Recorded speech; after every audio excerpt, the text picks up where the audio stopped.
River meandering. ഇന്നത്തെ വീഡിയോയിൽ നമ്മൾ റിവർ മിയാൻഡറിങ് എന്ന് പറയുന്ന സബ്ജക്റ്റിനെ പറ്റിയാണ് സംസാരിക്കുന്നത്. നമ്മൾ നദികളെ നോക്കിക്കഴിഞ്ഞാൽ നദികൾ ഇതേപോലെ വളഞ്ഞും പുളഞ്ഞുമൊക്കെ സഞ്ചരിക്കുന്നത് കാണാം. ഒരു സിങ് സാങ് മോഷൻ എപ്പോഴും നദികൾക്കുണ്ടാകും. ഈ സിങ് സാങ് ആയിട്ട് ഇങ്ങനെ വളഞ്ഞും പുളഞ്ഞും നദികൾ സഞ്ചരിക്കുന്ന ഈ പ്രവർത്തനത്തെയാണ് റിവർ മിയാൻഡറിങ് എന്ന് പറയുന്നത്. ഈ റിവർ മിയാൻഡറിങ് എങ്ങനെ സംഭവിക്കുന്നു എന്നതാണ് നമ്മൾ ഈ വീഡിയോയിൽ ചർച്ച ചെയ്യുന്നത്. റിവർ മിയാൻഡറിങ്ങിനെ പറ്റി ചർച്ച ചെയ്യുന്നതിന് മുമ്പ് ആദ്യം നദിയെ പറ്റിയുള്ള ചില അടിസ്ഥാന വിവരങ്ങൾ എന്തെല്ലാമെന്ന് നമുക്ക് നോക്കാം. നമ്മൾ ഒരു സംസ്ഥാനമോ അല്ലെങ്കിൽ ഒരു രാജ്യമോ അല്ലെങ്കിൽ ഒരു മുഴുവൻ മനുഷ്യരാശി തന്നെ എടുത്തു കഴിഞ്ഞാൽ അവർക്ക് ഏറ്റവും പ്രധാനപ്പെട്ട ഒരു പ്രകൃതി വിഭവം എന്ന് പറയുന്നത് ജലമാണ്. ഈ ജലം കൂടുതലും ഒഴുകുന്നത് നദികളിലൂടെയും മറ്റുമാണ്. നമ്മളൊരു രാജ്യം എടുത്തു കഴിഞ്ഞാൽ ആ രാജ്യത്തിൻ്റെ അഭിവൃദ്ധി എന്ന് പറയുന്നത് ആ രാജ്യം അവരുടെ നാച്ചുറൽ റിസോഴ്സുകളെ എന്തുമാത്രം നല്ല രീതിയിൽ ഉപയോഗിക്കുന്നു അല്ലെങ്കിൽ എങ്ങനെയെല്ലാം ചൂഷണം ചെയ്യുന്നു എന്നതിനെ അടിസ്ഥാനപ്പെടുത്തിയാണ് ഒരു രാജ്യത്തിൻ്റെ വികസനം നിൽക്കുന്നത്. അങ്ങനെ നമ്മൾ നോക്കുമ്പോൾ ഒരു രാജ്യത്തിൻ്റെ ഏറ്റവും ആദ്യത്തെ സമ്പാദ്യം എന്ന് പറയുന്നത് അവിടുത്തെ വെള്ളം തന്നെയാണ്. ഇത് മുഴുവനായി ഒഴുകുന്നത് നദികളിലൂടെയാണ്. അപ്പോൾ ഈ നദികളെപ്പറ്റി പഠിക്കുന്നതിൻ്റെ പ്രാധാന്യമാണ് ഇത് കാണിക്കുന്നത്. അതുകൊണ്ട് തന്നെ മിക്ക സംസ്ഥാനങ്ങളും രാജ്യങ്ങളും തമ്മിൽ നദികളുടെ പേരിൽ പല തർക്കങ്ങളും ഉണ്ടാവുന്നതിൻ്റെ കാര്യവും ഈ നദികളുടെ പ്രാധാന്യത്തെയാണ് കാണിക്കുന്നത്. അപ്പോൾ ഈ നാച്ചുറൽ റിസോഴ്സുകളെ പറ്റി വളരെ ഡീറ്റെയിൽ ആയിട്ട് പഠിക്കേണ്ടത് ഒരു രാജ്യത്തിൻ്റെ അഭിവൃദ്ധിക്ക് തന്നെ വളരെ അത്യാവശ്യമായിട്ടുള്ള ഒന്ന് തന്നെയാണ്. നദികളെ അതിൻ്റെ നദീതടത്തിൻ്റെ ഭൂപ്രകൃതി അനുസരിച്ച് നമുക്ക് രണ്ട് പാർട്ടാക്കി തിരിക്കാൻ പറ്റും. അതിലൊന്ന് റിവേഴ്സ് ഇൻ ഹിൽസും രണ്ടാമത്തത് റിവേഴ്സ് ഇൻ അലൂവിയൽ പ്ലെയിൻസുമാണ്. നമ്മൾ നദികളെ നോക്കിക്കഴിഞ്ഞാൽ ഭൂരിഭാഗം നദികളും ഉണ്ടാകുന്നത് മലകളിലോ കുന്നുകളിൽ നിന്നുമൊക്കെ ആയിരിക്കും ഭൂരിഭാഗം നദികളും ഉണ്ടാകുന്നത്. ഇവ മലയിടുക്കുകളിലൂടെ ആയിരിക്കും ആദ്യം ഒഴുകുന്നത്. ഇങ്ങനെ ഈ മലയിടുക്കുകളിലൂടെ ഒഴുകുന്നതിനെയാണ് നമ്മൾ റിവേഴ്സ് ഇൻ ഹിൽസ് എന്ന് വിളിക്കുന്നത്. ഉറപ്പായ ഒരു പ്രതലത്തിൽ എത്തുന്നതിന് മുമ്പ് ഇത് ആദ്യം മലയുടെ ഇടുക്കുകളിലൂടെയും മറ്റുമായിരിക്കും ഒഴുകി വരുന്നത്. ഈ ഒരു റിവേഴ്സ് ഇൻ ഹിൽസിനെ നമുക്ക് രണ്ട് ഭാഗങ്ങളായി വീണ്ടും തിരിക്കാൻ സാധിക്കും. റിവേഴ്സ് ഇൻ ഹിൽസ് അങ്ങനെ രണ്ടായിട്ട് തിരിക്കാൻ പറ്റും. അതിലൊന്ന് ഇൻസൈസ്ഡ് ഓർ റോക്കി റിവർ സ്റ്റേജും രണ്ടാമത്തത് ബൗൾഡർ റിവർ സ്റ്റേജും. അപ്പം ഒരു നദിയുടെ മലയിടുക്കുകളിലൂടെയുള്ള ഒഴുക്ക് പ്രധാനമായിട്ടും രണ്ട് തരത്തിലാണ് നമുക്ക് തിരിക്കാൻ കഴിയുന്നത്. റോക്കി സ്റ്റേജ് നോക്കിക്കഴിഞ്ഞാൽ ഇവിടെ വളരെ ചരിഞ്ഞ പ്രതലത്തിലൂടെയായിരിക്കും നദി ഒഴുകുന്നത്. അതുകൊണ്ട് തന്നെ ഇവിടെ നദിയുടെ ഒഴുക്ക് വളരെ കൂടുതലായിരിക്കും, വളരെ വേഗതയിലായിരിക്കും വെള്ളം ഒഴുകുന്നത്. അതുപോലെ ഈ ഒരു സ്റ്റേജിൽ, ഈ റോക്കി സ്റ്റേജിൽ നദിയുടെ അരികുകളൊന്നും വളരെ എളുപ്പം ഇളകിപ്പോവില്ല. അത് എറോഷന് വളരെ ചെറിയ രീതിയിൽ മാത്രമേ വിധേയമാവത്തുള്ളൂ. ഈ ഒരു സ്റ്റേജിൽ തന്നെയായിരിക്കും റാപ്പിഡുകൾ, ഈ നദി ഒഴുകുന്ന സ്ഥലങ്ങളിൽ റാപ്പിഡുകൾ രൂപം കൊള്ളും.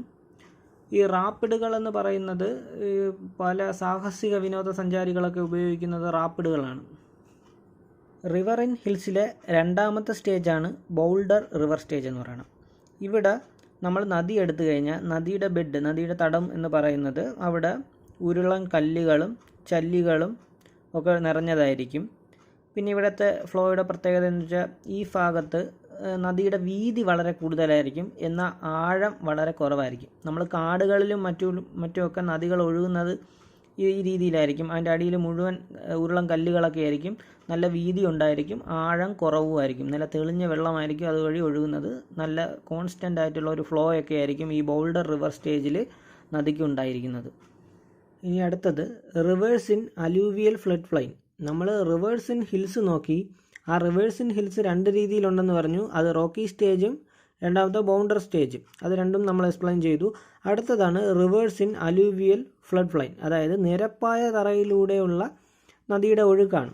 ഈ നിരപ്പായ തറയിലൂടെയുള്ള നദി ഒഴുകുമ്പോഴാണ് നദി ഈ സിങ് സാങ് ഫാഷനിലുള്ള ഒഴുക്ക് നമുക്ക് ഈ അലൂവിയൽ ഫ്ലഡ് പ്ലെയിൻസിലാണ് കാണാൻ പറ്റുന്നത്.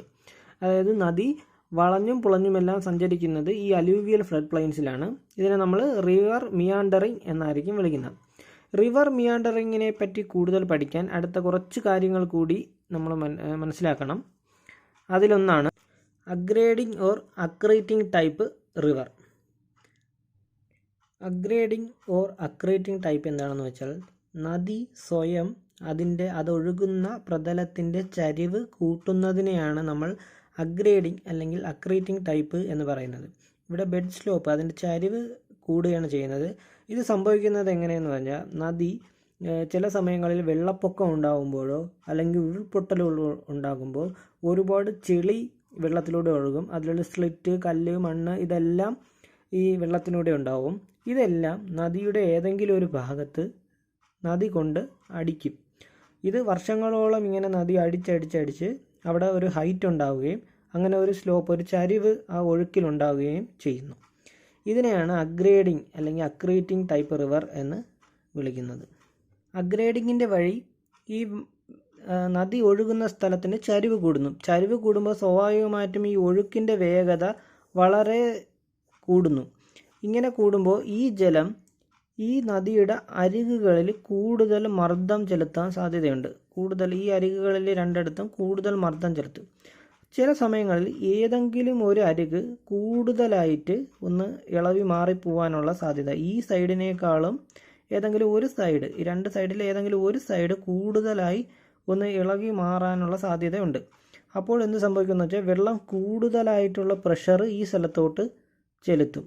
ഇങ്ങനെ കൂടുതൽ പ്രഷർ ചെലുത്തും തോറും ഇതിങ്ങനെ മാറിക്കൊണ്ടിരിക്കും, ഈ സൈഡ് മാറിക്കൊണ്ടിരിക്കും. കൂടുതൽ വെള്ളം ഇങ്ങോട്ട് പ്രഷർ ചെലുത്തിക്കൊണ്ടിരിക്കും. ഈ സമയത്ത് ഈ ഭാഗത്ത് വെള്ളത്തിൻ്റെ ഒഴുക്ക് കുറയുകയും ഈ ഭാഗത്തോട്ട് വെള്ളം കൂടുതൽ ഒഴുകി കയറുകയും ചെയ്യുന്നു. ക്രമേണ ഒരുപാട് നാൾ കഴിയുമ്പോൾ ഈ ഭാഗം ഇടിഞ്ഞ് ഇങ്ങനെ മാറി പോകും. അതേ സ്ഥാനത്ത് ഇവിടെ എന്ത് സംഭവിക്കുമെന്ന് വെച്ചാൽ ഈ വെള്ളം ഒഴുകിക്കൊണ്ടുവരുന്ന സ്ലിറ്റുകളും മണലുകളും എല്ലാം ഇവിടെ അടിയുകയും ഇവിടെ ഒരു കരഭാഗം രൂപപ്പെടുകയും ചെയ്യുന്നു. അങ്ങനെ ഇത് വീതി കുറഞ്ഞ് ഇങ്ങോട്ട് വീതി മാറിപ്പോകും. ഇങ്ങനെ കരഭാഗം രൂപപ്പെട്ട് വരികയും നദി ഇങ്ങനെ മാറിപ്പോവുകയും ചെയ്യും. ഈ രീതിയിൽ നദി മാറുന്നു.